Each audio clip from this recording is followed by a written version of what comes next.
without further ado, we can get into this very interesting, I hope, topic today. One of contemporary interest, probably going into a political cycle here, and something important to us, just like export control and many other things are important to our industry. I think, though, of primal importance is our people and our ability to attract people to do this work. And the people in our industry are not a dime a dozen. These are, the top physicists and engineers, the top of the top, the creme de la creme. And we don't produce enough of them, is the answer that you'll see. I think we all kind of know that intuitively. But I want to introduce you to Amy McKay, who's been our mid 2L rising 3L law school intern for the summer.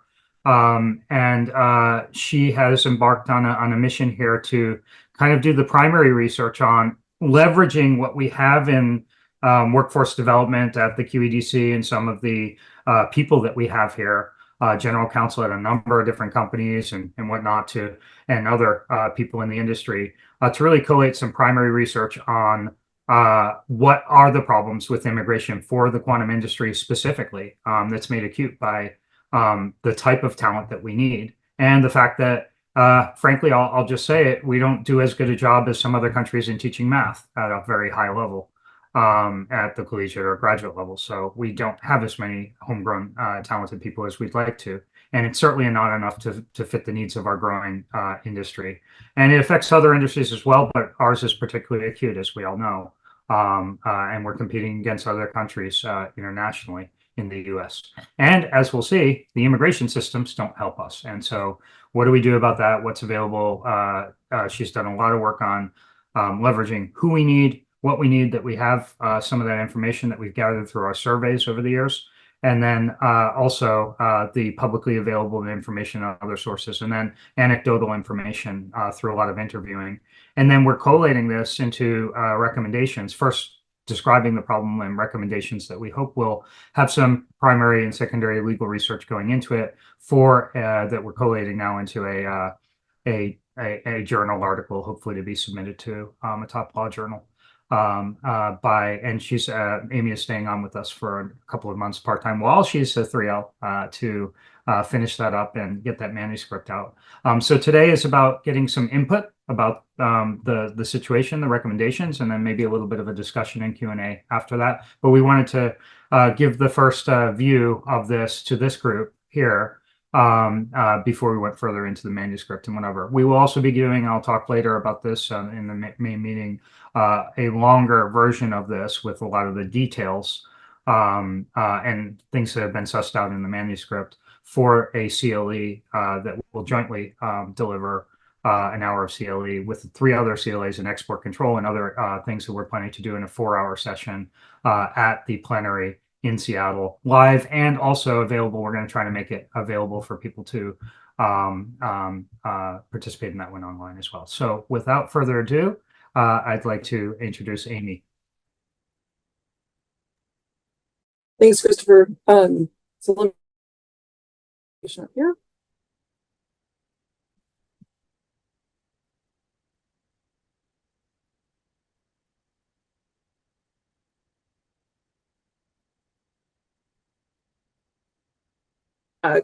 Can you see that? Yep, we can see the slides. Yep.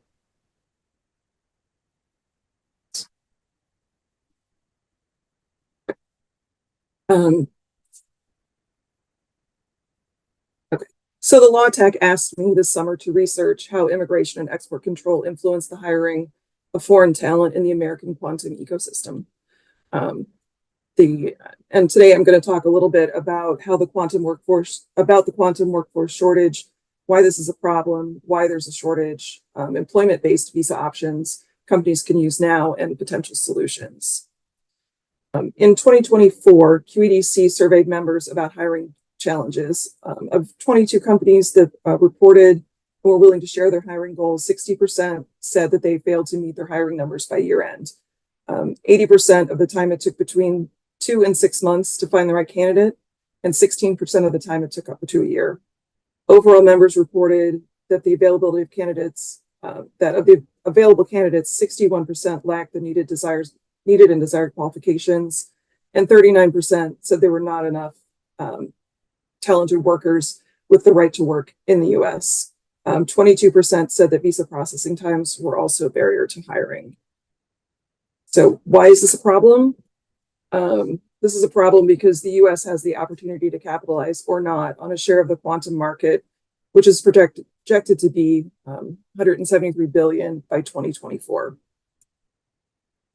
Besides economic risk and reward, if the American quantum industry falls behind, there's a very real risk to disruption of encrypted systems that could allow access and control of civilian and military communications, online financial systems, and critical infrastructure. So there's a quantum talent shortage because the US education system falls short in STEM, especially in math. Quantum requires scientists with a mix of skills, and these unicorns are often hard to find or do not exist. There's only one qualified candidate for every 3 open quantum jobs. 50% of those jobs will remain unfilled by 2025 unless significant change occurs.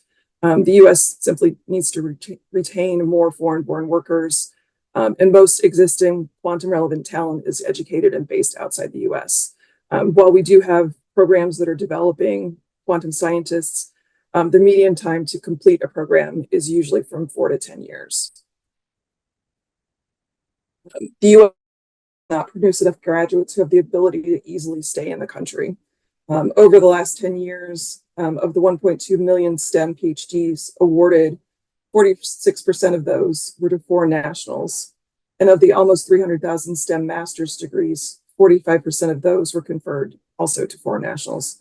As you can see from the graph below, the pink bars indicating foreign nationals and the gray bars indicating US citizens, there are about twice as many foreign nationals enrolled in master's, PhD, and postdoc programs than American citizens. So besides not producing enough American talent, the talent we do produce ends up usually going to Europe. As you can see on the upper left, as of 2023, the US leads in universities with quantum research programs at 75 and in master's degrees at 16 programs. However, Europe has the highest number and concentration of quantum talent. So foreign nationals, unfortunately, are taking US funded skills and expertise home with them, even though they want to stay in the United States. One of the QED-C members I interviewed for this project reported that while an Ivy League school had invested over $500,000 in his education, he was forced to leave after graduation and had to find a creative solution to re-enter the country to launch his quantum software startup company here. Employers of all sizes approach immigration with caution because the system is complicated, uncertain, expensive, and temporary. Because if a worker is admitted on a non-immigrant employment visa, citizenship is far from guaranteed. And once admitted, the green card process is uncertain and there are long waits due to country caps and backlogs. Citizens from India and China will wait anywhere from 8 to 15 to 20 years for their number to come up for a green card. And because the visa process is so uncertain, some of the QED-C members I interviewed for this project said that they considered opening offices or labs in other countries because it was easier to take the company to the employee rather than to get a visa for the employee to enter the US. Another added layer of difficulty to hiring foreign talent is export control. In some cases, an export control license is needed, and employers are concerned about hiring workers from countries of concern because usually that export license is an automatic denial. The process is expensive, and while there's no fee for license, employers often have a dedicated export compliance department and must train staff to ensure compliance with federal laws. The process is uncertain because the company and outside counsel may not be able to classify the technology themselves, and BIS may take months or even years to determine the appropriate classification if they submit a request. Deemed export control for quantum has still not been decided, so companies don't want to be caught flat-footed when and if the law changes. So they're being very careful who they hire if that person may need a license in the future. There are also long processing times, usually often longer than what BIS predicts. And many companies are hesitant if a license is needed. It's just one more complication and time delay to hiring the people they need. So there are some existing employment-based immigration options. And to start with, student and exchange visitor visas can be useful for quantum employers. Employers may consider hiring students or exchange visitors already in the country on an F1 or J1. Neither visa requires the employer to apply for a visa. The applicant will already have visa approval. The benefits of an F1 student visa are a fairly good approval rate at 64%, and it allows STEM students to stay in the country for up to 24 months postgraduate or post-degree completion. However, if the student was employed while in school, those hours that they worked while earning their degree count toward that maximum of 24 months of stay. So they may not be able to have a complete year of optional practical training or complete 2 years of optional practical training after degree completion. And once they've completed their 24 months, they must return home, and there is not an option to stay unless they change visa categories. The benefits of the J1 are approval rates as high as 89%. It allows visiting scholars, professors, students, and researchers to participate in exchange programs. The length of stay varies, but usually professors and scholars are admitted for up to 5 years. STEM students can stay up to 36 months. The biggest drawback to the J1 is the 2-year home residency requirement. The visa holder must return to their home country and cannot be readmitted into the US until after the 2-year requirement is satisfied. There is a residency waiver available, but some countries, it's difficult to get approval. And then there's the option of employment-dependent non-immigrant visas. Employment-based non-immigrant visas may be the most useful for quantum employers. All 3 of these require that the employer apply for the visa on behalf of the employee and require a job offer. The benefit over the previous visas is that these are all dual intent, where the employee can come to the US with the intent to stay either temporarily or permanently and eventually apply for citizenship. The H-1B is based on a lottery system, and since there are only 65,000 visas available each year, the approval rate is extremely low at 27%. These work by the employer first registering for the lottery, and is drawn. They may apply for a visa, but it doesn't guarantee visa approval. There's a maximum stay of 3 years with 1 renewal available.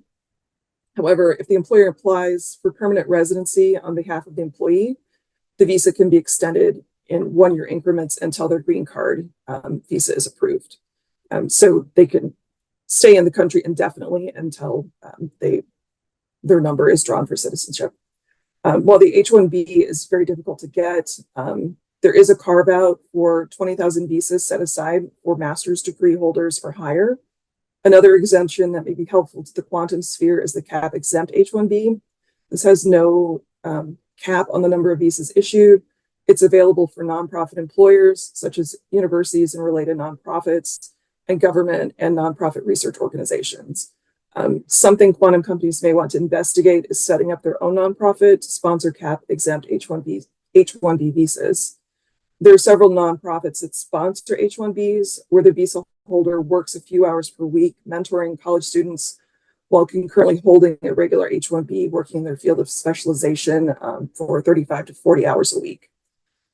If the quantum sphere formed a nonprofit in the same way, it would benefit up-and-coming students through mentoring and would allow employers to ensure they're hiring the candidates they want most and are able to control somewhat immigration and visa options. Another option is the O1, which is the Extraordinary Ability Visa. It's a great choice for established scientists that have a well-respected and prolific publishers, and the approval rate is 95%. However, since the bar is extremely high on the level of Nobel Prize achievement, this visa will not work for early career master's and PhD workers or scientists in fields that don't publish. The initial approval is for 3 years, with 1-year extensions possible. Finally, the L1 intercompany transfer visa has an approval rate of 97%. And this works well for multinational companies where they can hire employees to work for at least 1 year in one of their international locations and then transfer the employee to the US for 3 years with an extension of up to 2 years more. And then there's also the option of nationality-based non-immigrant visas.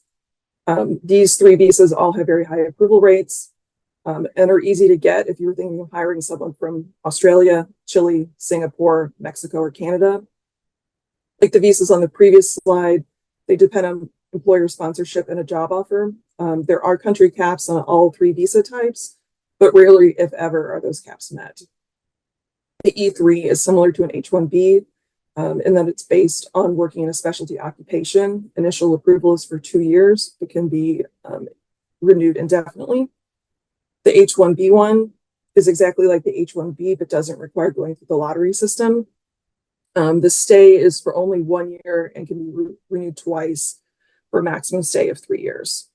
The TN visa is part of NAFTA, and it's for qualifying professions like education, business, or science. And if you're Canadian, you just need to show up at the border with documentation of your American job offer and will be pretty much granted a visa on the spot. If you're a Mexican citizen, you would need to get embassy approval and then apply at the border for entry. So while the previous visas are the only solutions available now, we'd like to suggest something that would be a more permanent solution and offer easier options to get the talent needed in the country. But a little bit about the evolution of the American immigration system. In the past, immigration was based on country of origin limits. That changed in 1965 with the passage of the INA, and is now based on a system of family reunification. But we feel that for the future, it is important to follow the lead of other countries who have moved to an economic points-based system. Countries like Canada, the UK, Australia, and Germany already have successful points-based systems in place.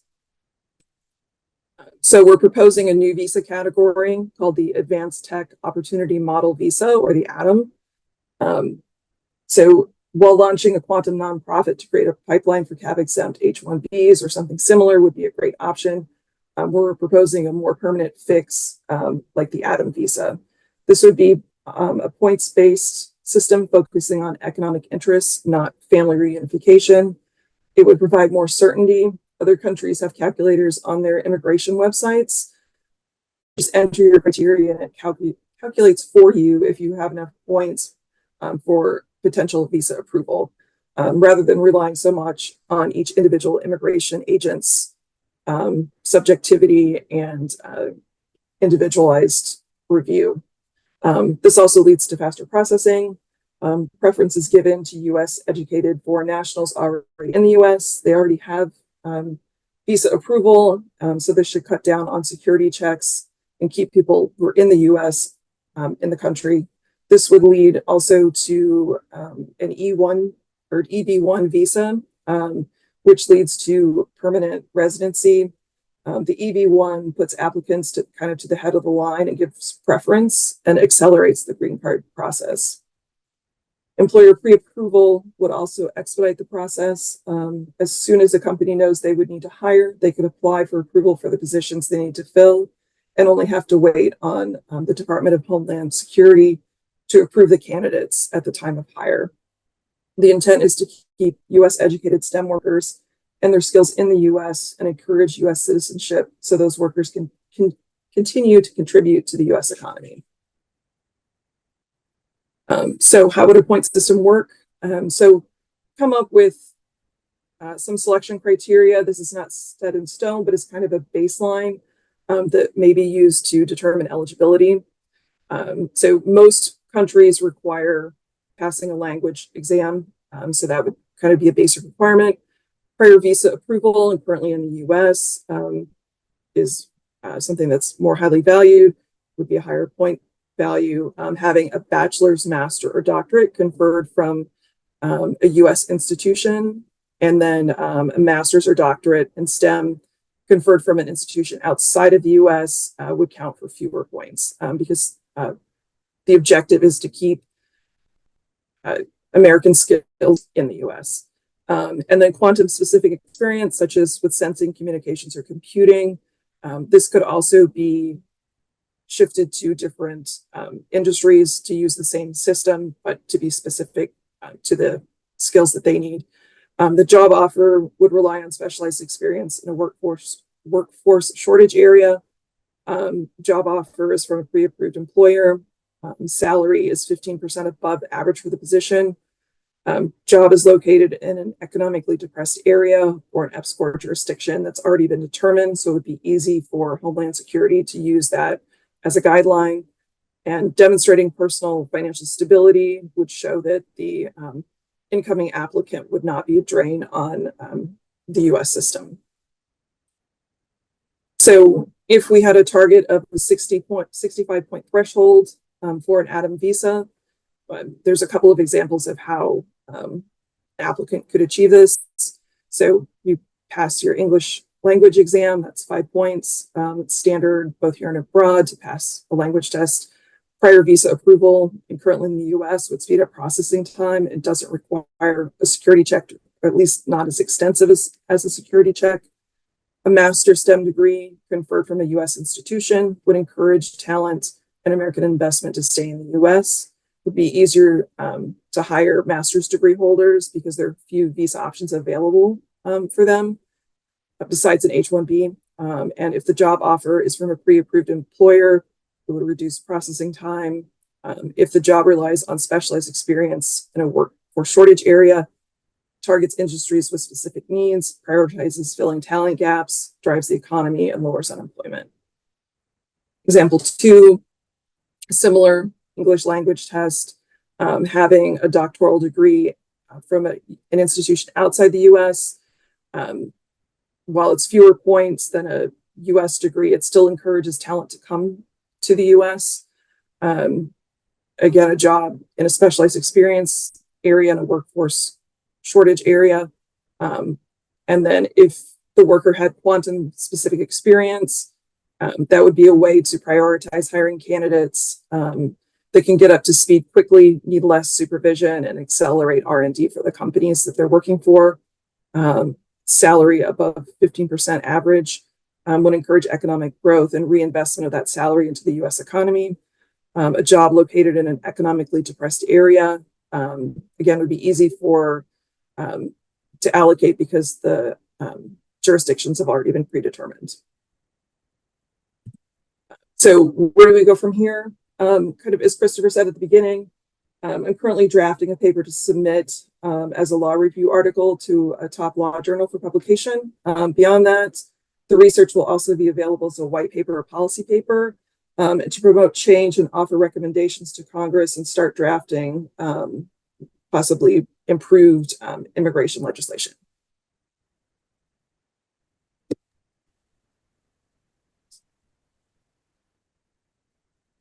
Thank you so much. Maybe we can open it up to questions, comments, discussion. Carl? Yeah, so a couple of things, and one, because I know the and I don't know what the status is, but I know that the issue of export control and a deemed export exclusion is still under discussion within the U.S.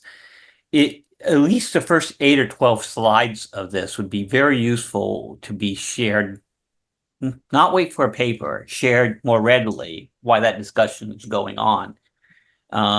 Is this something that's been done? Has OSTP, Gretchen Campbell, BIS, or others seeing part of it? It's the first group that's ever seen this in a public forum. So yeah, that's a great recommendation. Yeah, and let's get this edited, and I think we could bring it to those audiences. I mean, that's the point, is to get this across what the problem is. And you know, immigration is one piece of that, but it's also how we view foreign nationals and how acute the problem is. Well, and that's why I said the first half, because the first half is really dealing with the what's happening, and I think that information is critical in the current decision making. Look, I think the second half is relevant, but not. It's the timeliness of the first half. It's going to take time, but doesn't mean we shouldn't start getting this out there, having this. I think I think the intent is, yeah, absolutely, and we know that we don't think that, oh wow, they're going to take the recommendation, put a bill across, and they're going to start sponsoring tomorrow. But I think the idea is for us to continuously educate about the problem and hopefully get them across the line at some point to get into bill writing. But I think there's an immediate need, like you're saying, about knowing what the problem is. Like, don't cut off our legs when we don't have this other visa option Yes. or ability to do that. Yeah. We already have one leg cut off. Don't cut off the other one, please.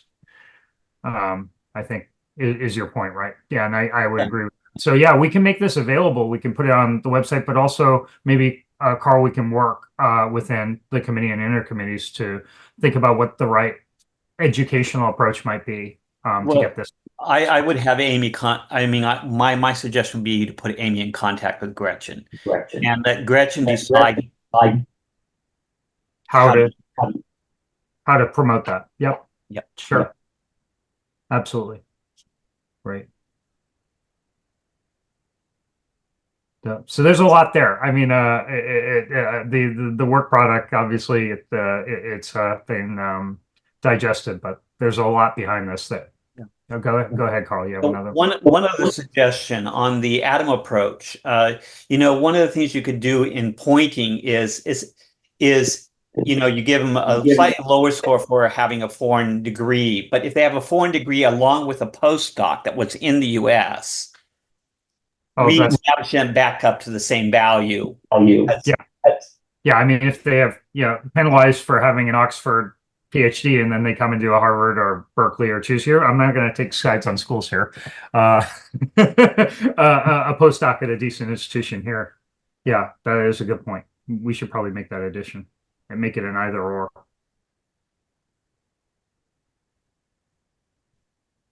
Anyone else from the peanut gallery? Amy, I have a background question for when you were doing this research and stuff. Were you able to find any kind of internal fault lines within the US quantum industry on any of these proposals, whatnot? Some of the other things that we've discussed here as the TAC have, quite frankly, certain companies have different perspectives on this particularly in patent law, for example. But here, did it seem like everybody's more or less aligned, or were there certain issues that might have people on different sides of it? Everybody was pretty aligned. I heard the same thing from everyone, pretty much across the board. Everybody had some specific, everybody's story was a little bit different, but everyone was having the same problems, whether that's a startup with 4 employees, or I talked to, companies that are leaders in the field that have thousands of employees. And it's the same problem. They're trying to find workarounds and ways to get hiring done, or they're just not hiring foreign nationals because it's easier to hire people in the US, and they're sacrificing on the talent they need and pushing their projects behind instead of trying to navigate the immigration system. So, but it's across the board. Every single person I contacted, which I personally spoke to, I think about 30 members of QED-C, and every single one said the same thing. So it's pretty consistent. And we'll be putting some in the Law Journal article, some of those anecdotes in there to give color to this, because I think that's really important for people to understand that, at big company X, they're also having this problem. Small company Y, they're also having this very similar problem. But it's been very consistent input that way, Mark. Carl. So one more thing that I would mention is the issue of taking the job to the employee when you can't bring the employee to the job. I think that also plays well among certain parts of the DoD and intelligence community, because they would prefer that the tech be kept here. And I think one has to stress that issue is that why this is a way around the path at the moment. It does increase the risk to the U.S. both from a technological perspective, but also from an economic one, because it's easier to leave and go to another company if they're still there. Bring that knowledge, bring that IP potentially with you. Yeah. Right. And again, this was not one person saying this. There were several people that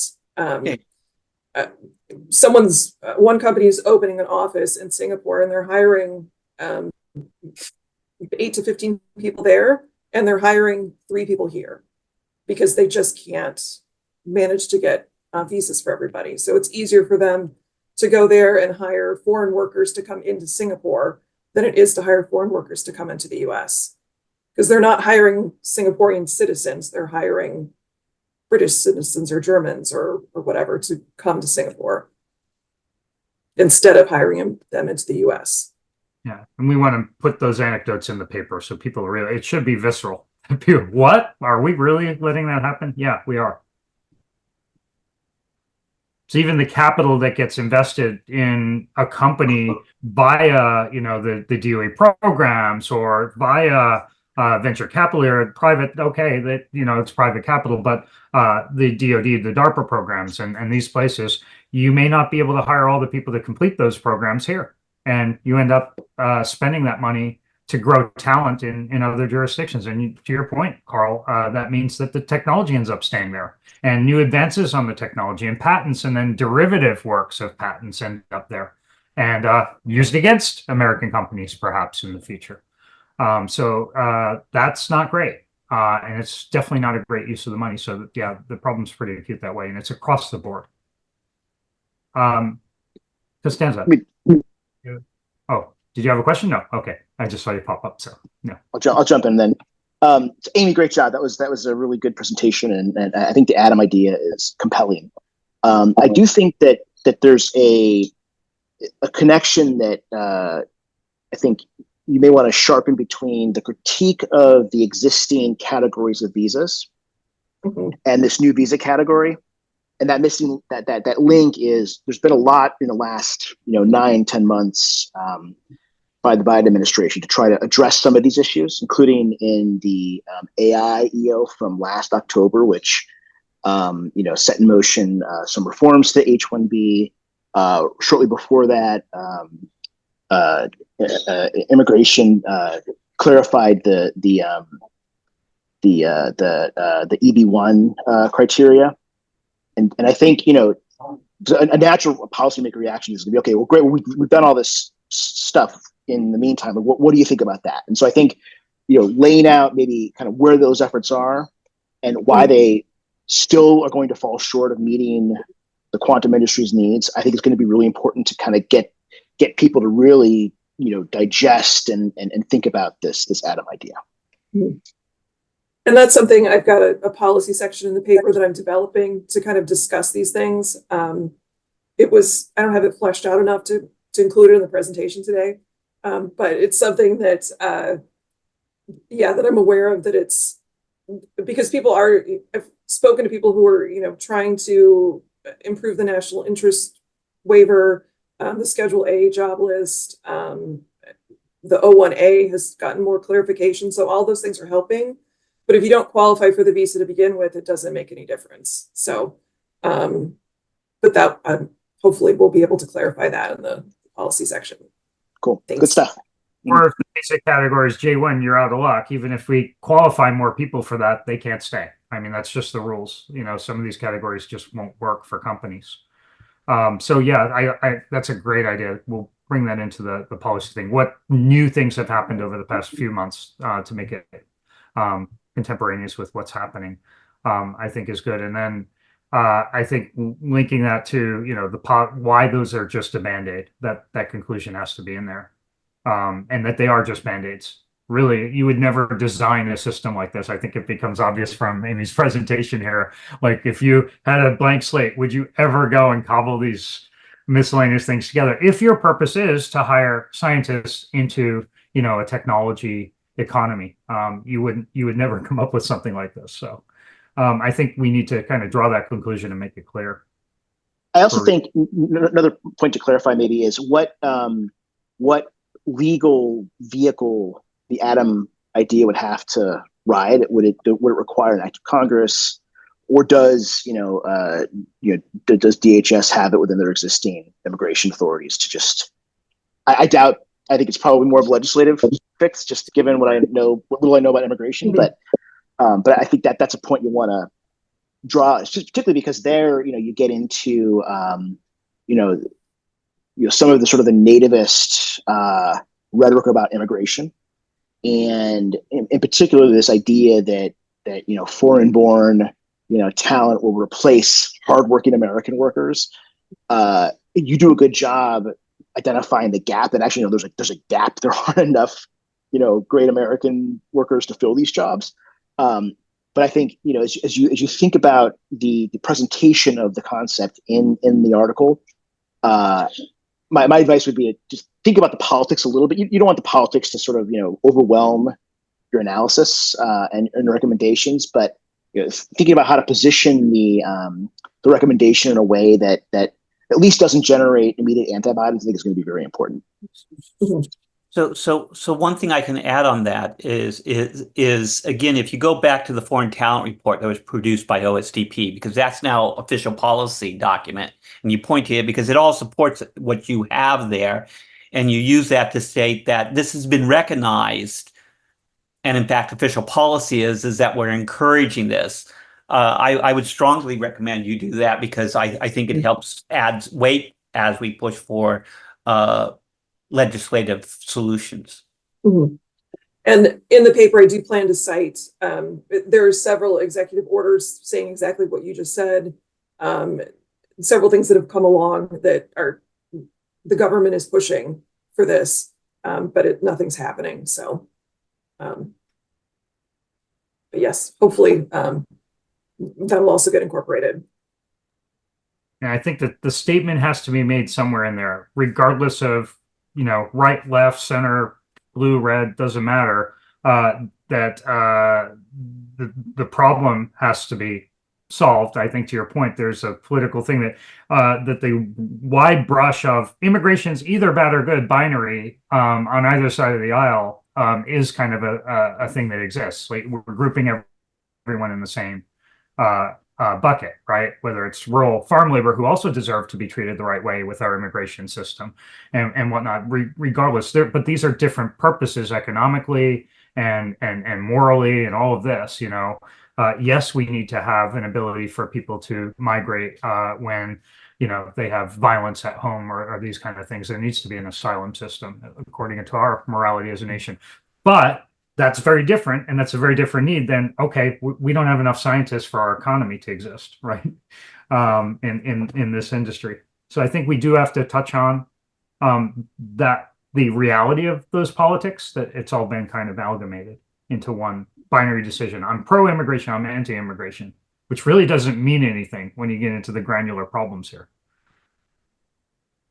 So we hope to really cover that a little bit in the introduction part of it, at least. I don't know if we want to get into the conclusions and make it political, to your point, AJ, but we'll at least state the problem that both sides of the aisle have a problem with immigration for the nativist reasons that you have, or taking jobs. But it's not like there are plenty of these jobs, they're just going somewhere else. That's, I think, the conclusion here. Great.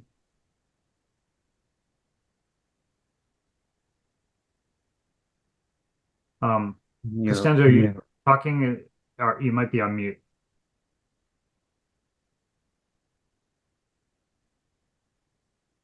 Can you hear me now?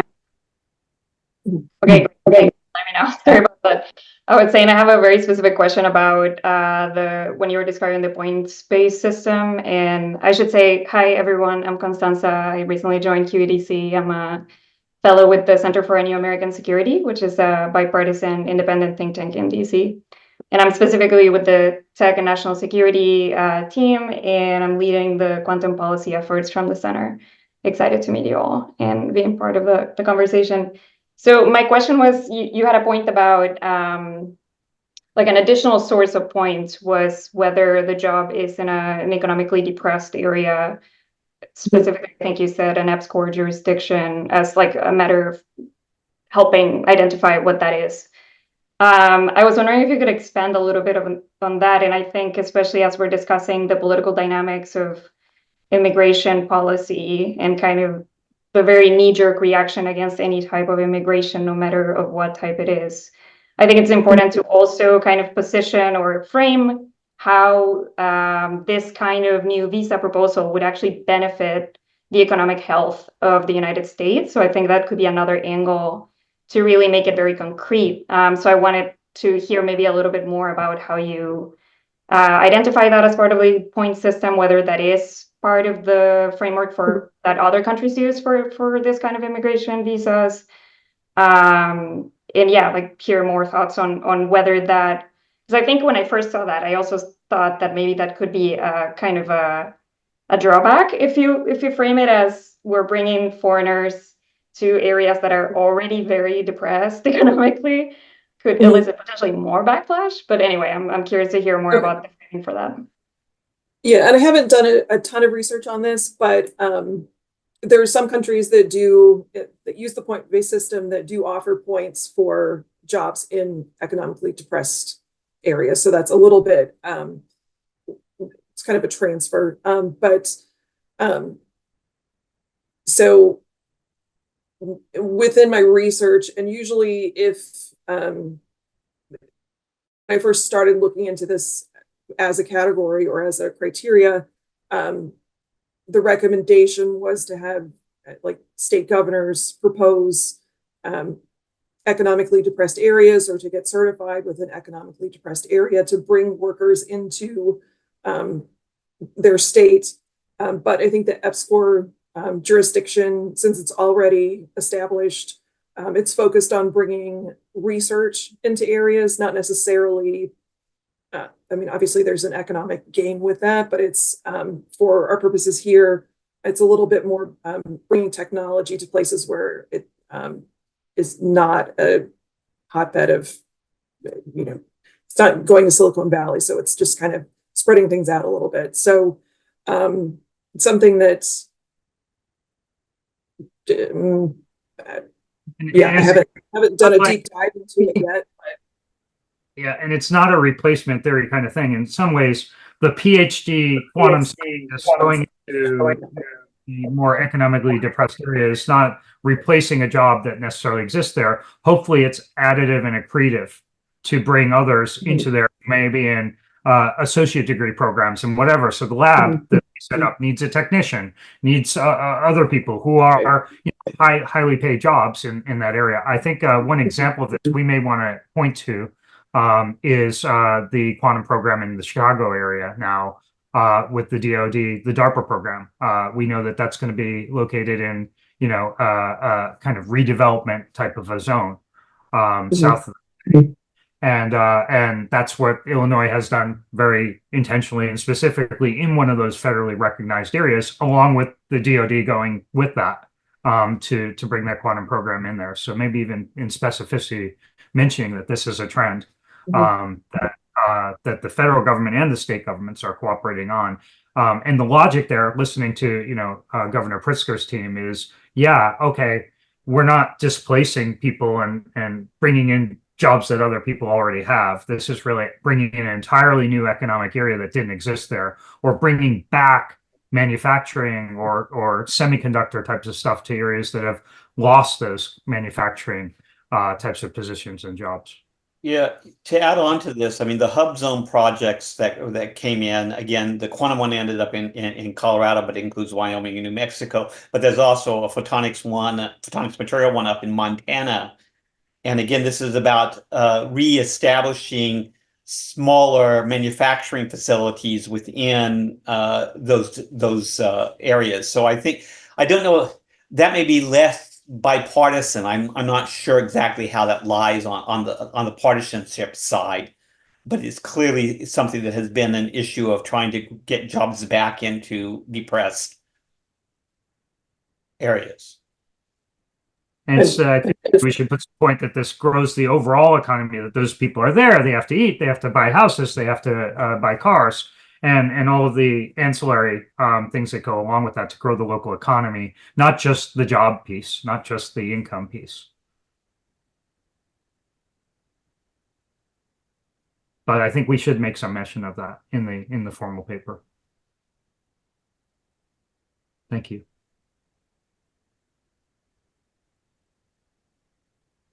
For the record, I'm fully on board with everything you said. I meant more as like explaining and making that very explicit. I think that's the first reaction you get is like, oh, you're replacing a job, when people are not seeing, yeah, there are these second order effects on the economy that by bringing that job there, or, you know, making this historically depressed area now become a booming sector for R&D in the case of like the NSF innovation engines, or cutting edge technology in the case of the tech hubs from EDA. Like those are creating benefits that far exceed, you know, just kind of like the idea of just bringing a foreigner there. So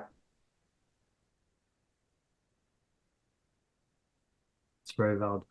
So thanks to Amy, maybe virtual or actual hands together on this. A lot of work here that she's put into this, and there's more behind actual primary research that'll come out in the formal manuscript, and we'll circulate that in the TAC also for comment before we submit it. Hopefully, if people want to help out with some edits, we really appreciate the contributions. And then we will be looking to, it may not be one of the traditional immigration journals that we submit this to. Looking around, those tend to be about migration, asylum, these kind of things. So it may be a little bit tone deaf to talk about an economic thing in there. And so maybe it would be one of the more traditional economic journals. If you have thoughts about that and where this could be best published, please send your ideas as well on that. Oh, here's a great journal that would be a really good spot for this, because we want this to be read by not just the immigration law community, but the people who are in policy at think tanks like yours, and that Costanza, that can actually provide some influence to policy to hopefully push this through and get some bits of our wish list, hopefully. Some kind of point system out there. So the schedule is, you know, probably by fall we'll submit, and around that time we'll have the manuscript and at least a preview of it, and the advanced version of this presentation, taking your comments also into consideration for the plenary session, where we will deliver this as a 1-hour CLE program. As part of the 4-hour CLEs that we'll be giving. So those of you who are lawyers who have CLE in your jurisdictions requirements, we'll be giving 4 hours of CLEs at the plenary. Other people can come and show up if you're a non-lawyer. We're going to open it up to the general QED-C membership. But we'll give priority as far as seating goes to people who need to check off those boxes towards the end of the year. We're going to apply, as we did the last time we did this, just for New York, and hopefully most jurisdictions, they'll take the New York approval for self-submission for CLE credit. Otherwise, it's a pretty big mess to try and get all the requirements in for all the different states in a timely manner with our budget. So that is the plan for the October meeting. And if there's nothing else in the general thing, I'll adjourn the meeting. Thank you very much for attending. Appreciate your participation. Thanks, guys. Great job, Amy. Great job. Thank you.